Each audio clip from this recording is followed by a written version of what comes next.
Shalom Akim, Koholo Yahweh Shemi Awishai.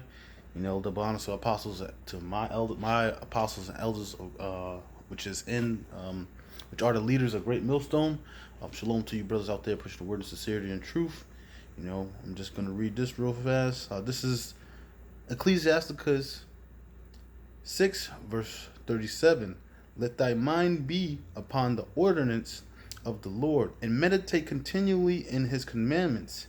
He shall establish thy heart, he shall give thee wisdom at thy own desire. So the Lord has given us the opportunity to what? Get riches at our own desire. If you are a go-getter, you're hungry enough to constantly want more and more of this truth, and the Lord is going to keep feeding you and feeding you and feeding you. So I'm going to get this real fast. I just thought about it. 1 Corinthians 3 and 6. Give me one. I always get that chapter mixed up. Or that book. I always get that book mixed up. It's after Romans. So this is 1 Corinthians 3, verse 6. I have planted, Apollos watered, but the Most High give the increase. Right? So it's that thought, that initial thought that the Most High gives. And then you have teachers. So then after that teacher waters, gives you more information, it's up to the Lord to give you that increase. So I'm going to go to Joshua, the first chapter. This is Joshua, that's Judges.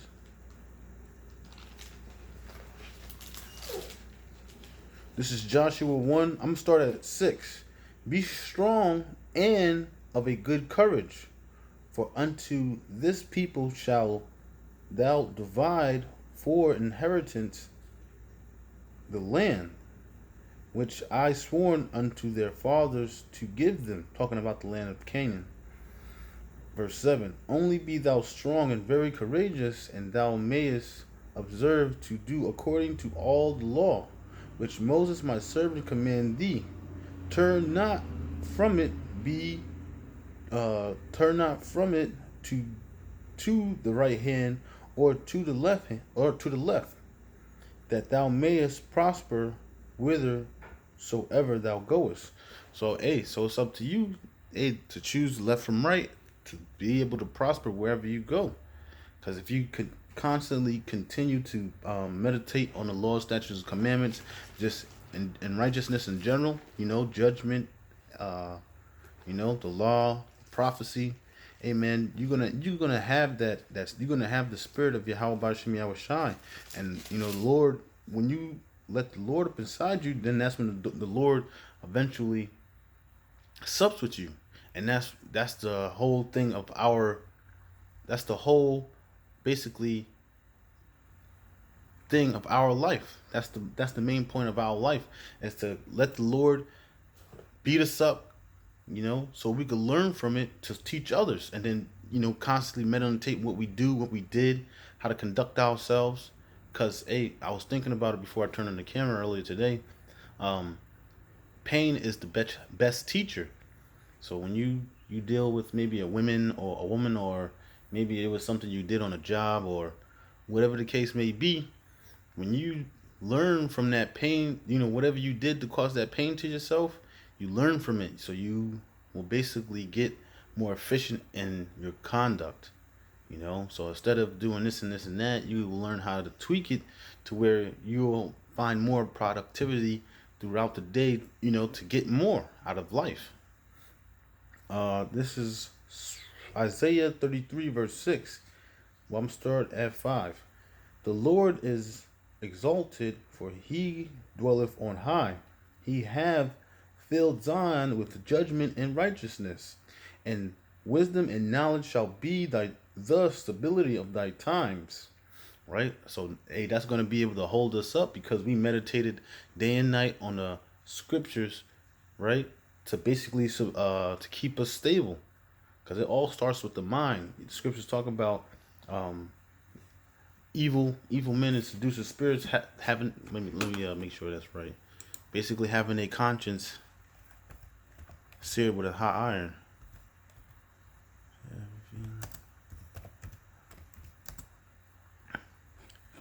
You know, and that's how people get messed up because they wind up wanting to do the things of the world, but little do they know that the world is full of Satan. Right? There's more the spirit of Satan out there than the righteous spirit. 4 and 2. Just a second. All right, so I'm gonna start from the top. This is 1 Timothy 4 verse 1.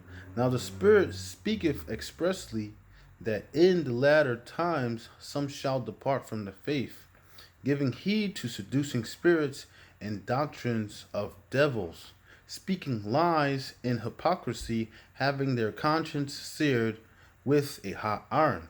So that's why you meditate day and night to sear your conscience with righteousness, right? Because the people in this world have seared their conscience with evil and all types of wickedness, right? There's so much evil out there. We can't.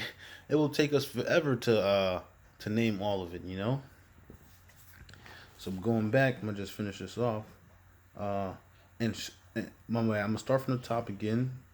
Isaiah 33 and 6. And wisdom and knowledge shall be the stability of thy times, and strength of salvation. The fear of the Lord is his treasure.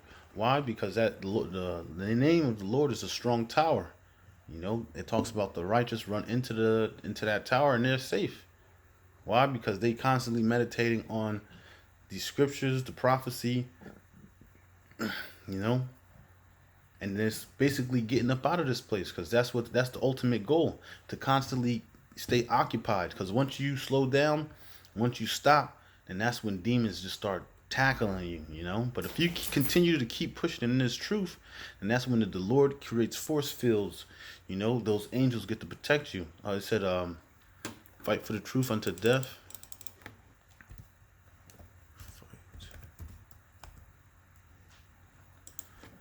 This bugs, man. All right, so this is Sirach 4 verse 28. It says, strive for the truth unto death, and the Lord shall fight for thee. Right? So the Lord's going to fight for you as long as you continually to make to occupy yourself in doing this work. Be not hasty in thy tongue, and in thy deeds slack and raiment. My bad, remiss. I'll read it again. Be not hasty in thy tongue, and in thy deeds slack and remiss. Yeah. Don't be hasty to sit down and relax. You know, yesterday when I came in, I just got off of work, and yeah, I was pretty tired, but I started feeding my dog like cooked food, like real food, instead of that dry stuff, you know, which is it's cool. I guess it's cool or whatnot, but you know, ever since I did that, he just been acting better. Gonna be all the way real, but I was tired and I wanted to like chill and stuff, you know, drink a beer or something, you know, but you know, I had to clean. You know, I pretty much left a mess, so I had to clean and you know wash some stuff and then make him some food. You know, and I was tired, but I felt you know after I started moving, I felt a little better. You know, because that blood starts flowing and stuff like that. But that just goes to make sense. Is that it's that life because that life is in the blood, right? You know, you gotta constantly move in this truth, or you'll get stagnant and remain on the same level. So it's constantly to keep moving, challenging yourself. You know, I'm continuing reading in Sirach, the fourth chapter, just to see what's going on. Be not as a lion in thy ear, but you know, that was pretty much it. Uh, but yeah, man, you know, don't sear your conscience with the word.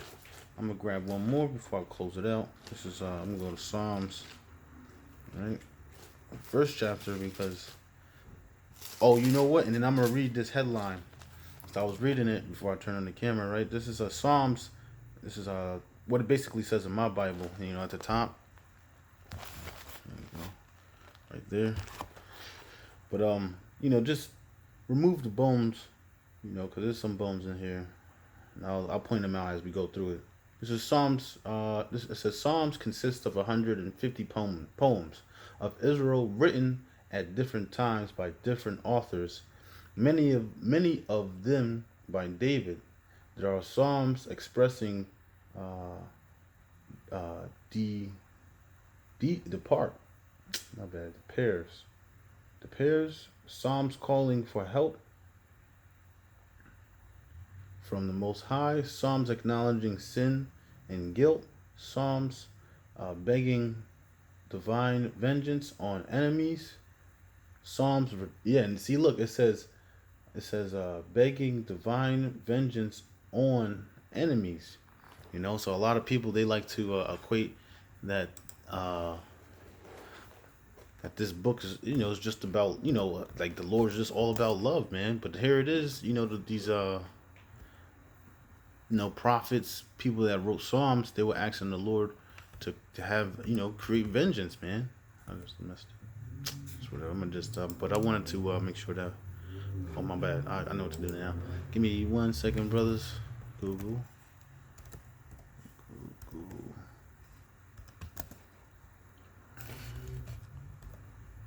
Wait. I just hit enter that. I said, just want to make sure that was the right thing. No. Yeah. Despair. Despair. Please.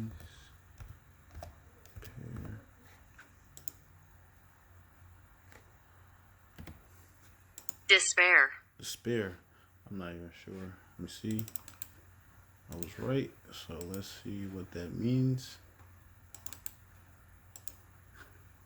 Despair. It says despair, the complete loss of absence of hope. Yeah, it says, so I'll read it again. There is a Psalms expressing despair. So, and then despair means the complete loss of absence of hope. It says, here it is. This is like a sentence. It says, we should not despair. Yeah, don't lose hope. Despair is, you don't want none of that. So let me go see what it says on Adam real fast.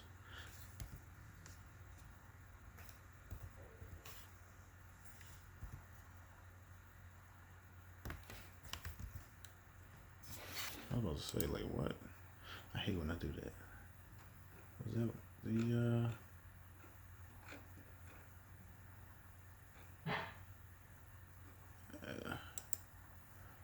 yep, this is it.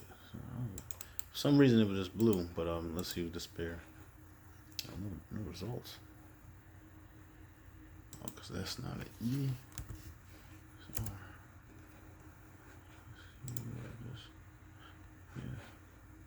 Despair. yeah, despair. It says despair naturally destroys courage and stops all effort, but many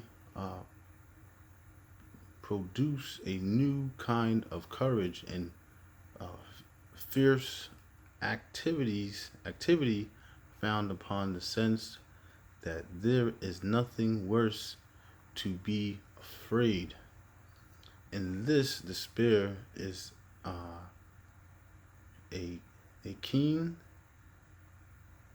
to desperation, which is an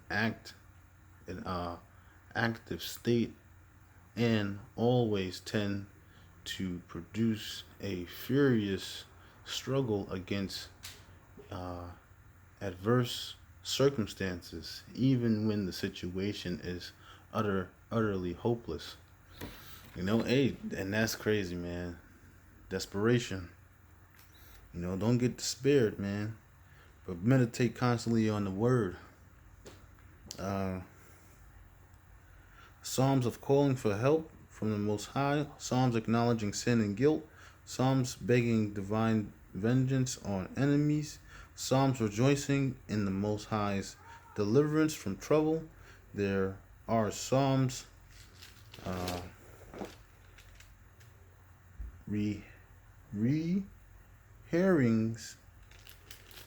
rehearings events of Jewish history, or Israelite history, Psalms of worship, psalms of praise of the Most High, psalms that uh, anticipate the Mashiach, or the Messiah, which is Yahweh Shai, who people call Jesus Christ, right? And in all of them, there is a connection made between human emotions and divine providence, so that the book of Psalms is the constant reminder that people need to understand their own feelings and express experiences in connection with the Most High, because the vast range of human feelings expressed in the Psalms. This book remains one of the best loved and most read books of the Bible. This is Psalms 1, verse 1. Blessed is the man that walketh not in the counsel of the ungodly, nor standeth in the way of the sinners, nor sitteth in the seat of the scornful.